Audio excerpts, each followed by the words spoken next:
매주 월요일 꾸며드리는 이슈 토크 원숙한 진보 최민희 전 의원 젊은 보수 장혜찬 시사평론가와 함께하는 시간이죠. 자, 오늘은 정치인의 사생활 공개 논란 토론해 보는데요. 이걸 왜 잡았는지는 이해하시죠? 이재명 경기도지사 후보의 그 욕설 파일 공개에 대한 논란입니다. 최민희 전 의원 그리고 장혜찬 씨 어서 오십시오. 안녕하세요. 안녕하세요. 어서 오십시오. 단도직입적으로 그 욕설 파일을 자유한국당이 후보자 검증 시리즈 1탄으로 홈페이지에 공개했잖아요. 그 공개해도 됩니까? 하면 안 되는 겁니까? 최민희 전 의원. 이건 법적으로는 곤란한 문제 같아요. 곤란하다는 건 뭐죠? 그러니까 제가 이제 법조인이 아니니까 이게 불법이다 아니다 얘기할 수는 판단할 수는 없지만 네.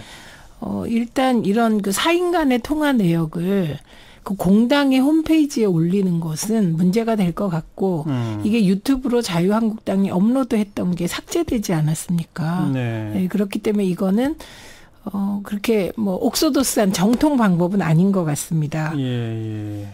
장혜찬 씨는 어떻게 보세요? 이게 아마 몇 년 전에 모 언론에서 이 부분 공개했을 때는 법적으로 아마 공개하지 말라는 판결이 있었던 걸로 알고 있습니다. 그러나 최근에 이 공개 여부를 놓고 자유한국당 내부적으로도 좀 고민이 있었다고 하는데 정당에다 법률 자문단 두고 있지 않아요? 물론 이게 이재명 후보 측에서 아마도 법적인 지금 뭐 조치를 취했고 법원에서 어떻게 최종적으로 판결을 내릴지는 모릅니다만은 자유한국당도 나름대로 이 법조인들로 구성된 법률 자문단의 자문을 받은 결과 예외적으로 공공의 이익에 기여한다고 할 때는 이런 어떤 사인 간의 뭐 통화 내용이나 이런 걸 공개도 된다는 쪽의 판단을 받았던 것 같아요. 예, 그래서 정당 홈페이지에 올린 것 같고 이 부분이 과연 선거법 위반인지 아닌지는 아마 지방선거가 끝나고 법원에서 판단하게 되지 않을까 싶고요. 결국 법원의 판단까지 받아봐야 되는 상황인 그렇죠. 건 맞아요. 다툼의 여지가 있는 것 같습니다. 네. 그런데 이제 방금 언급한 정치인의 사생활, 정치인의 사적 어떤 뭐 통화, 뭐 사적인 SNS 주고받음 뭐 하더라도 예외적으로 공공의 이익에 기여하는 바가 크면 공개할 수도 있다. 이거 아닙니까 결국은. 그죠? 그렇죠. 이런 논란은 되게 오랜 논란인 그러니까, 것 같아요. 오늘 이제 바로 네. 그 얘기입니다. 네. 정치인의 사적 영역이 공공의 이익과 부합하느냐 안 부합하느냐 어떻게 따져야 됩니까 그거? 근데 우선 저는 이번에 그 이재명 후보의 욕설 음성 파일 공개하는 걸 보고 그렇다면 남경필 후보의 사생활과 관련해서도 공개할 게 있으면 공개되어야 하는 게 아닌가.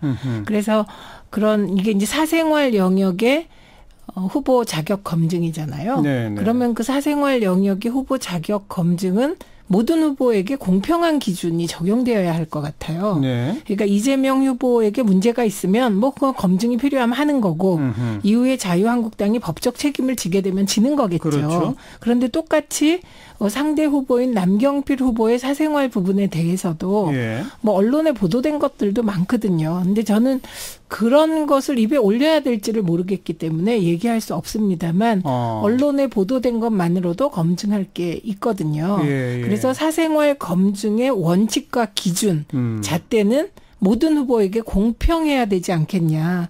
그런데 이재명 공평해야 한다면 일단 공격을 받은 더불어민주당 측에서 공평하게 공격을 하면 되잖아요. 그런데 이재명 후보 쪽은 입장을 밝혔습니다. 우리는 안 하겠다? 이제 더 이상 이런 네거티브식 진흙탕 싸움은 하지 않겠다.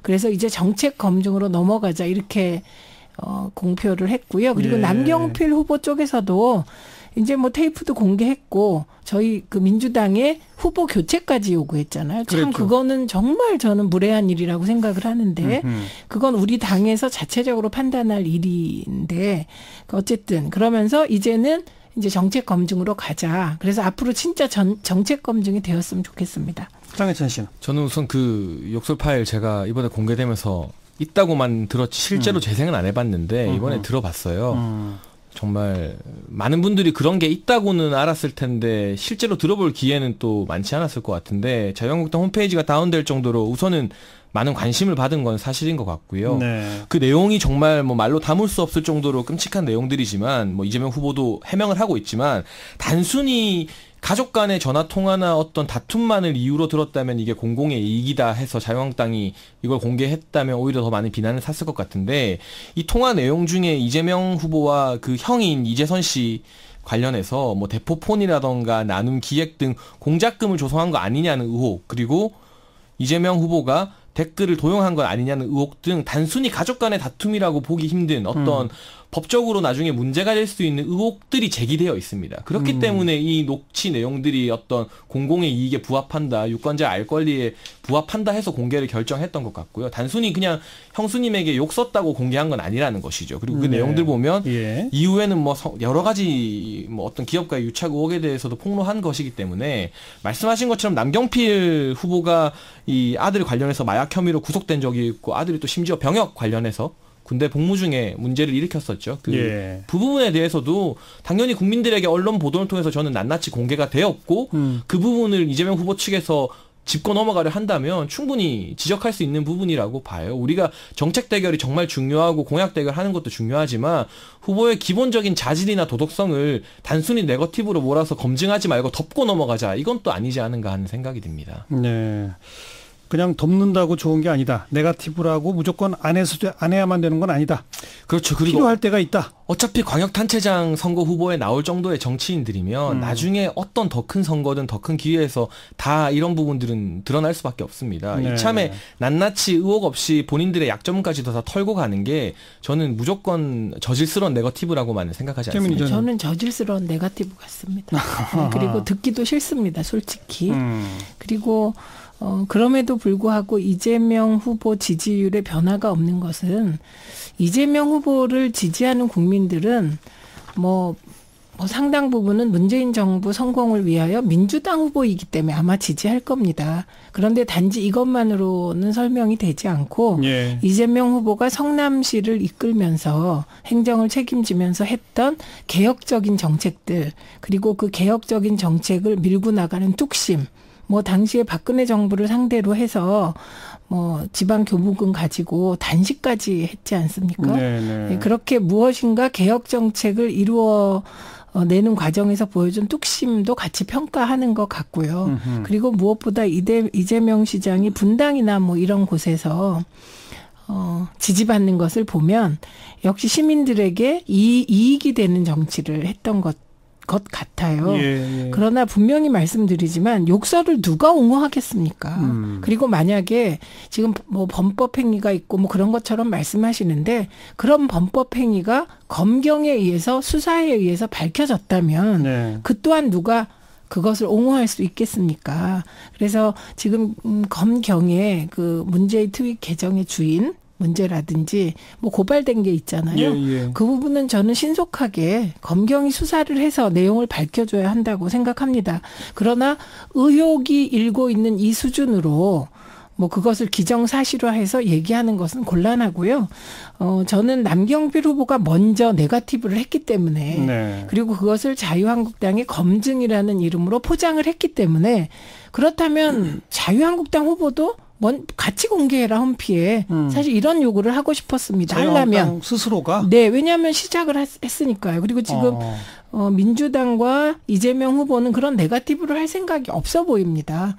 정책적으로 경기도를 어떻게 잘 이끄느냐를 토론하기에도 부족하다고 생각하는 것 같거든요. 그래서 그러니까 만약에 후보들이 인격적으로도 훌륭하고 가와 만사성도 다 하고 수신제가 치고평천할 준비가 된 후보들만 있다면 정말 시민들이 행복할 것 같습니다. 그럼에도 불구하고 결국 후보 간의 도덕성 문제가 계속 서로 있다면 결국은 이제 시민들은 고민 끝에 당을 보고 투표하게 되겠죠. 네. 오늘 이 토론에서도 최민희 전 의원과 장해찬 씨가 아주 작심을 하신 것 같아요. 최민희 전 의원은 정책이나 시정 운영만 주로 얘기하시려고 하는 것 같고, 장해찬 씨는 뭐 네거티브라고 해서 전부 나쁜 게 아니다, 자질 검증 필요하다. 지금 이제 그 두 목소리가 계속 맞부딪히는 것 같네요. 저는 그게 이 사안을 놓고 생각이 다른 것도 있을 수 있지만, 지지율 상으로 현재 여러 여론조사 지지율 상으로 이기고 있는 후보와 추격하고 있는 후보의 입장 차이도 있다고 보거든요. 부자 몸조심. 네, 뭐 그런 부분도 있는 것 같고 지금 오늘의 논란과는 조금 다르지만 이재명 후보 같은 경우는 인천시 기자협회에서 주최한 토론에 질문 마음에 안 든다고 불참했잖아요. 그러니까 정책 토론을 뭐 위해서 막 나서는 모습이라기보다는 네거티브 논란도 그렇고 여러 가지로 지금 부자 몸조심하고 있는 이미 승리 굳히기 뭐 이런 쪽으로 들어선 게 아닌가 싶고. 잠깐만요. 질문의 내용이 마음에 안 든다. 이 표현은 적절하지 않죠. 네, 예, 말씀해 보세요. 그러니까 왜냐하면 질문의 내용에 있어서 이재명 후보에 대해서 네거티브성 질문이 많았고 다른 후보에 비해서 상대적으로 그렇죠. 상대적으로 그 남경필 후보는 우호적인 질문이 있어서 그것을 사전에 이거는 좀 균형을 맞춰달라고 했는데 거절한 거 아닙니까? 그리고 저는 그런 생각이 듭니다. 남경필 후보는 현 도지사였잖아요. 그리고 뭐 그게 그 경기도 내에 있는 신문이기 때문에 그런 편파적인 질문이 있었다고 저도 판단이 되고 네. 그 편파적인 질문에 대해서 한쪽 후보가 문제 제기를 하면 사실 조정할 수 있는 것이거든요. 그런데 그걸 조정하지 않았기 때문에 그 토론회에 불참하게 된 것이지 뭐 질문이 마음에 안 들어서 뭐 불참했다 이런 표현은 알겠습니다. 정확한 지적이 아니죠. 그거에 대한 반박까지 들었고 네. 계속하세요. 요거는 뭐 오늘의 주제와는 좀 곁다리지만 짧게 정리하자면 저는 그 현 도지사 남경필 후보라고 해서 인천시 기자협회가 편파적으로 질문 구성을 했을 거라고는 생각하지 않고요. 그러나 그것은 이제 각 후보 따라 입장이 다른 부분이니까 판단의 차이가 있을 수 차이가 있죠. 있는 것이고 예. 지금 결국은 이러한 정치인들의 어떤 사생활 논란, 도덕성 논란이 국민의 정말 알 권리에 부합되는가, 뭐 선거에 유권자의 공공이익에 부합되는가 그 논란인 것 같아요. 근데 우리가 흔히 이런 이야기 나올 때 뭐 유럽이나 이런 프랑스 이런 예를 들면서 거기서는 지금 마크롱 대통령 같은 경우도 뭐 좀 사생활이 우리 기준으로 보면 완벽하진 않잖아요. 불륜 뭐. 상대 어떤 사람과 결혼까지 했죠. 그렇죠. 뭐 그리고 학창 시절에 선생님이었었다고 네, 하고 네. 뭐 지금의 영부인이 그런 논란이 그때 이제 있는데 유부녀였었고. 네네 네. 맞습니다. 그런데 그것은 국민들에게 그러한 사실들이 공개되고 나서 그 나라 특성에 맞게 국민들이 판단할 문제이지 뭐 우리가 지금 언론이나 정치 전개에서 도덕성을 보지 마라, 정책을 먼저 봐라 이렇게 주문하듯이 말하는 거는 저는 좀 아니지 않나. 공개할 건 다 공개하고 국민들이 도덕성을 더 중점을 두고 본다면 그 뜻을 따라야 되는 것이고 예. 국민들이 이제 좀 우리가 좀 자유주의 문화가 더 많이 들어와서 예를 들면 프랑스처럼 그건 별로 중요하지 않아라고 판단하면 그거는 그 국민들에게 맡기는 것이지 뭐 지금 상황에서 이게 네거티브가 좀 더 많은 후보다 보니까 이 네거티브나 이런 사생활은 별로 중요하지 않다. 정책이 더 중요하다 말하는 것은 마치 국민을 가르치려고 하는 것이 아닌가 하는 그런 우려도 좀 들어요. 그런데 그 부분도 정확하게 얘기해야 돼요. 지금 그 어떤 후보의 사생활을 검증한다고 했을 때 검증의 방식이 문제된 거잖아요. 이 녹음 파일은 4년 전부터 돌아다녔습니다. 네. 예, 그리고 그 4년 전부터 돌아다닐 때 그 SNS를 가지고 문제를 삼은 것이 아니잖아요. 사인 간에 있었던 사실을 뭐 이렇게 주고받는 게 문제가 된 게 아니고 자유한국당이 선거 전략으로 아주 중요한 선거 전략으로 홈피에 이 녹음 파일을 업로드한 거 아닙니까? 검증 시리즈 1탄입니다. 네, 그래서 이 부분을 완전히 네거티브로 지방선거를 이끌겠다는 거거든요. 과연 이것이 옳으냐. 이 문제제기는 얼마든지 할 수 있는 거고요. 그러니까 정책 검증을 하면서 예를 들면 언론이 그 부담을 지면서 음성 파일을 공개할 수도 있겠죠. 여러 가지 방식이 있는데 공당이 네거티브를 아주 중요한 선거 전략으로 택하는 게 이게 맞냐. 지금 이런 논란을 하고 있는 것이고요. 그다음에 이 네거티브가 사실 효과가 있는 듯하지만 없는 경우도 많습니다. 그러니까 빌 클린턴하고 부시가 붙었을 때 그 부시가 주로 빌 클린턴이 여러 가지 문제가 있었거든요. 마리화나 문제도 있었고 과거에 뭐 여성 문제도 있었고 이런 네거티브를 했는데 결국 실패하고 빌 클린턴이 당선이 되거든요. 만 46세에. 그러니까 이 네거티브 전략이라는 게 이제 절대적으로 유권자의 지지를 받지 못한다고 판단되는 진영에서 네거티브를 세게 하게 되는데 사실은 그 네거티브라는 것 자체가 궁여지책이기 때문에 효과도 없고 이게 결국은 정치판을 흐트러뜨리고 정치인에 대한 혐오감만 조성하지 않을까. 그래서 전체적인 정치 문화나 정치 발전에는 역행하는 건 틀림없잖아요. 네거티브가. 저는 왜 언론에서 이것을 안 하고 공당이 총대를 매게 됐느냐, 십자가를 지게 됐느냐. 뭐 십자가라고 표현하시면 안 되죠. 총대라고 하겠습니다. 총대를 매게 됐느냐. 네.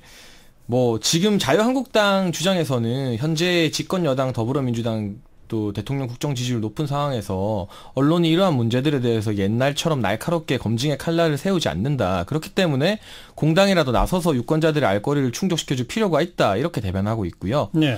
또 2차 시리즈가 이제 대전시장 후보죠. 허태정 대전시장 후보 병역 문제입니다. 발가락 일부러 훼손시켜서 군대 안 갔다는 주장인데 이 허 후보 같은 경우는 자기 발가락이 언제 훼손됐는지는 기억이 안 난다고 합니다. 그냥 사고라고만 하고 있고 고의적으로 훼손시킨 게 아니라고 하는데 그러나 그 사고가 언제 어떤 경위로 났는지는 모르겠다고 합니다.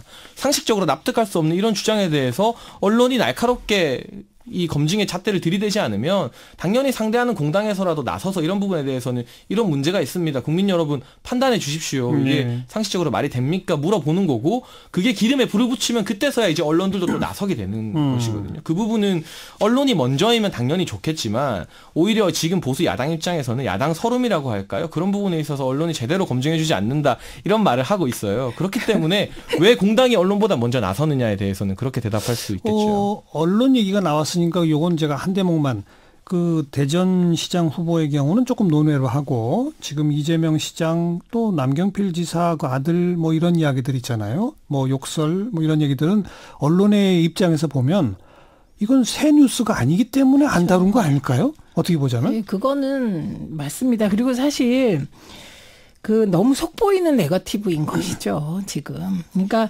이재명 후보에 대한 이 음성 파일이 4년 전 거라니까요. 그리고 네. 돌 만큼 다 돌았고 들을 사람 거의 다 들었고 그래서 평가도 하고 계신 분이 많아요. 그리고 민주당 내부에서도 이재명 후보에 대한 문제 제기가 있고 뭐 그런 상황 아닙니까? 그런데 남경필 후보가 이 부분을 가지고 민주당의 후보 교체를 요구하고 그러면서 이제 문재인 대통령과 뭐 연정에 대해서 어쩌고 저쩌고 하고 이거는 정말 제가 보기에는 너무나 속보이는 전략이라서 그러니까 그 얘기는 최민희 네. 전 의원께서도 뭐 더불어민주당 후보라 하더라도 네. 그동안 알려지지 않았던 새로운 도덕성 검증, 자질 검증에 뭐가 있으면 그건 할 수 있다는 얘기죠. 저는 도덕성 검증이 필요한데 네. 그게 공평했으면 좋겠다. 공평했으면 모든 좋겠고. 후보에게. 그게 제 입장입니다. 그리고 지금 말씀드렸지만 당 차원에서 네거티브를 뭐 1탄, 2탄 이렇게 하면서 하는 것은 진짜 궁여지책으로 보인다. 지금 이런 말씀을 하는 거고요. 예, 알겠습니다. 네거티브를 하라 마라 어떻게 하겠습니까? 그 자유한국당의 선거 전략인데. 저는 지금 이 네거티브가 좀 안 공평해 보이는 게 뭐 남경필 후보 아들 논란도 있지만 이재명 후보가 평소 SNS 상에서나 이런 식의 상당히 네거티브로 활용되기 좋은 과격한 발언들 많이 하셨고 그만한 네거티브 건덕지를 많이 만들었기 때문에 상대적으로 더 많이 이 네거티브 의혹이 불거지는 거라 보고요. 예. 4년 전에 다 돌았다고 했지만 언론에서 공개했을 때 어쨌든 가처분 금지 신청이 법원에 받아들여져서 불법적인 게 되었었습니다. 네, 그 당시에는. 네. 그래서 저처럼 이렇게 여의도에서 일하는 사람조차도 있다고 어떤 내용인지만 알았지 실제로 육성 파일은 처음 들어봤고 그만한 관심이 있으니까 말 그대로 4년 전이랄 거라서 이미 다 관심이 식은 주제였다면 이 자유한국당 홈페이지가 다운될 정도로까지 사람들 트래픽이 몰렸겠어요. 분명히 이 녹취록의 내용 자체에 대해서만큼은 아직도 모르는 국민들이 있었고 그 부분에 대해서 환기를 시킨 것이고요. 예. 공당에서 왜 이렇게 시리즈로 네거티브를 준비를 하느냐. 그동안 더불어민주당이 저는 정치에서 가장 크게 내세웠던 무기가 도덕적인 우월성이나 정의감 이랬던 것 같습니다. 그만큼 도덕적 우월성을 무기로 내세웠던 정당이기 때문에 내로남불이냐 그렇게 그거죠? 도덕적인 척 했으면서 뭐 여러 문재인 정부 인사 문제도 있지만 인사 문제나 이런 후보들의 어떤 병역 문제, 사생활 문제, 도덕 문제에 대해서 더 날카롭게 들이댈 수 있는 거라고 생각합니다. 이거는 잠깐만요. 그 최민희 전 의원은 이게 근데 별로 판을 흔드는 효과도 없다라고 했는데 효과 부분은 어떻게 지금 저는 그 민심의 기저에서 이 부분이 분명히 영향이 있을 거라고 거다? 보고요. 1주차에 뭐 다음 주에 바로 여론조사 반영되고 이런 것들이 아니라 그러나 이런 뭔가 것들이 입소문으로 예. 들은 사람이 퍼져나가면 영향을 미친다. 흔들릴 거라고 봅니다. 자, 마지막 한 그러니까 말씀. 공당이 나선 게 이게 별로 화제가 되지 않고 그래서 그랬다고 얘기하지 않았나요? 근데 이건 SNS 상에서 충분히 돌았다. 그러니까 이게 모순되는 거죠. 이게 새롭지를 않은 것이고요. 그러나 저는 뭐 정치인이 품위 있는 말을 써라. 그건 너무 당연하다고 생각합니다. 예. 그리고 이게 네거티브 부분에 대해서 말씀하실 때 도덕적 인척했다는데 저희 도덕적입니다. 제가 보기에는 전체 도덕적 평균 수준은 민주당이 훨씬 높다고 생각합니다. 예를 들면 비리가 터졌을 때 액수도 알겠습니다. 뭐 엄청 차이 난다고 생각합니다. 알겠습니다. 자, 장희찬 씨도 마지막 짧게 한 말씀. 뭐 저는 옛날에 그게 생각이 나요. 2004년도 열린우리당이 친일 청산법 통과시켰는데 막상 통과시키고 보니까 당시 국회의장이던 신기남 의원 아버지 일본 헌병이어서 의장직 사퇴하고 뭐 줄줄이 열린우리당 의원들이 신의 관련 신기남 의원이 논란으로서 의장이었던가요? 네, 막 이렇게 국회의장? 묶였었거든요. 아니 네. 당의장. 죄송합니다. 정정하겠습니다. 네. 그런 여러 문제가 있었습니다. 이미경 의원이나 예, 여러 예, 의원들. 예. 그러니까 그것처럼 더 훌륭하죠. 도덕성을 무기로 내세울수록 그만큼 도덕성 검증에 더 날카롭게 받을 수밖에 없다. 이런 알겠습니다. 말씀 드리고 싶어요. 어떻게 보십니까, 여러분은? 네, 전략적인 저질 네거티브 공세이고 효과도 없다고 보시는지, 아니면 자질 검증상 필요한 일이고 민심의 저류에도 영향을 미친다고 보시는지, 오늘 두 분의 목소리 함께 들어봤네요. 최민희 전 의원 그리고 시사평론가 장혜찬 씨 두 분 수고하셨습니다. 감사합니다. 네, 수고하셨습니다.